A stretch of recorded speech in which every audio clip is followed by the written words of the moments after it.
এরপরে যেটা দেখবো আমরা ইউনিট 5 এর স্টুডেন্ট কাউন্সিলের মধ্যে 2.2-তে read the dialogue again and answer the question below. ওই যে আমরা একটু আগে যে ডায়ালগটা দেখেছি সেটা থেকে আমাদেরকে এখানে কোয়েশ্চেনের আনসারগুলো দেখতে বলেছে। 1 নম্বরে what special event is happening at the school. তো এই যে প্রশ্নগুলো আছে এগুলোর আমরা উত্তরগুলো দেখব। প্রথমে যে প্রশ্নটা ছিল সেটার উত্তর আমরা লিখছি the student council election is happening at the school. স্কুলে ছাত্র সংসদের নির্বাচন চলছে। 2 নম্বর প্রশ্ন who can be the candidates in the election. Any student from class 3 to class 5 can be candidate. তৃতীয় শ্রেণী থেকে পঞ্চম শ্রেণীর যে কোনো শিক্ষার্থী প্রার্থী হতে পারবে। সি নাম্বারে how many candidates are competing. তাহলে এখানে 17 candidates are competing in this election. নির্বাচনে 17 জন প্রার্থী প্রতিযোগিতা করছে। ডি নাম্বারে what does Sadia plan to do if she wins the election. She plans to assist the teacher keep the school clean and help the student.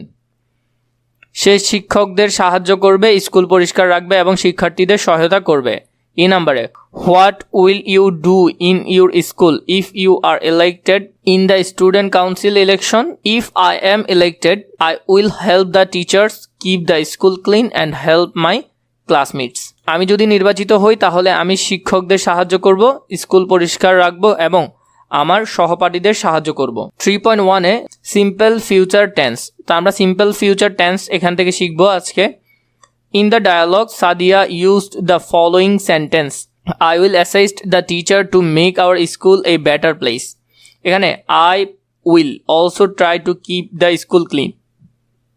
Here I will মানে এটাকে এভাবে ছিল, আমরা সংক্ষেপে লিখেছি এখানে।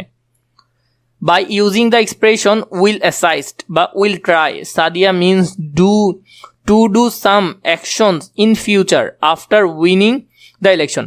এখানের মধ্যে এই উইলটা মানে ভবিষ্যতে সে যদি জিতে তাহলে সে করবে, তাহলে ভবিষ্যৎ বা ফিউচার নির্দেশ করতেছে। এটা কি নির্দেশ করতেছে? Future. We used the simple future tense to say what will happen letter.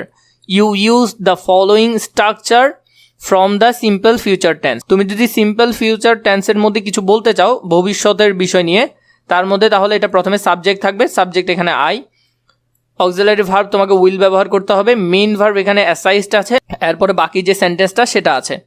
তো এখানের মধ্যে আমরা যে বিষয়টা একটু জানবো যে রুলসটা হলো subject plus will plus verb, এটা দিয়েই মূলত ফিউচার টেন্স গঠন করা হয়। মোর এক্সাম্পল, আমাদেরকে কিছু এক্সাম্পল দিয়েছে।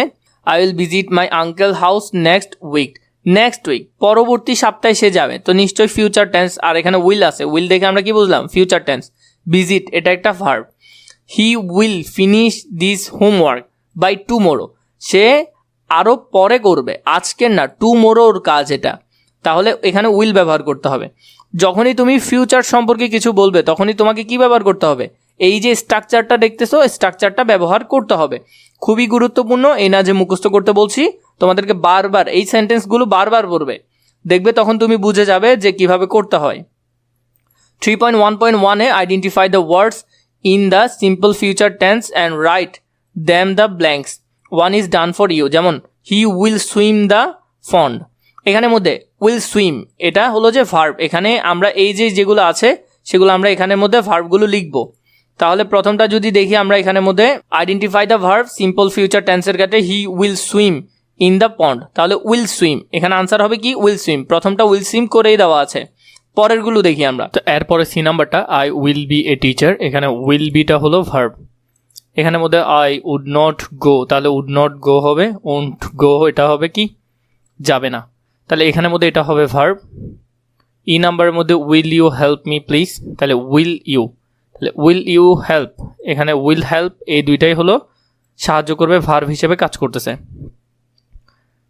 এরপরে যেটা আছে we will sing a song together, তাহলে এখানের মধ্যে উইল সিং এ সং এই দুইটাই হবে। তাহলে উইল সিং একটা দিয়েছে, গান গাইবে, সেটা তোমরা এখানে লিখতে পারো। এরপর দেখো 3.1.2 fill in the blanks, choose the correct form of verb from the box. এখানের মধ্যে আমাদেরকে কিছু ভার্ব দিয়েছে, ক্রিয়া দিয়েছে, কাজ। The student council election at our school dash tomorrow, তাহলে এটা হবে কি? হ্যাপেন। তাহলে এটা কি শুধু হ্যাপেন বসবে? উইল হ্যাপেন টুমোরো, তাহলে কারণ ভবিষ্যৎ নির্দেশ করছে। তাহলে আমরা যদি এটা করি, the student council election at our school will happen tomorrow, তাহলে এখানে উইল সহ দিতে হবে, কারণ এটা ভবিষ্যৎ নির্দেশ করছে। টুমোরো মানে আজকে তো না, পরবর্তীর ঘটনা বোঝাচ্ছে। 17 students are competing from 7 position, মানে 7টা পজিশনের জন্য 17 জন লড়াই করবে। উই উইল চুজ, তাহলে শুধু চুজ হবে না, কি হবে, উই উইল চুজ, উইল এখানে এক্সট্রা করে বসবে আওয়ার লিডার্স, তাহলে আমরা আমাদের নেতা নির্বাচন করব, করি নাই, করব মানে পরবর্তীতে, ভবিষ্যতের ক্ষেত্রে আমরা কি ব্যবহার করব, উইল ব্যবহার করব।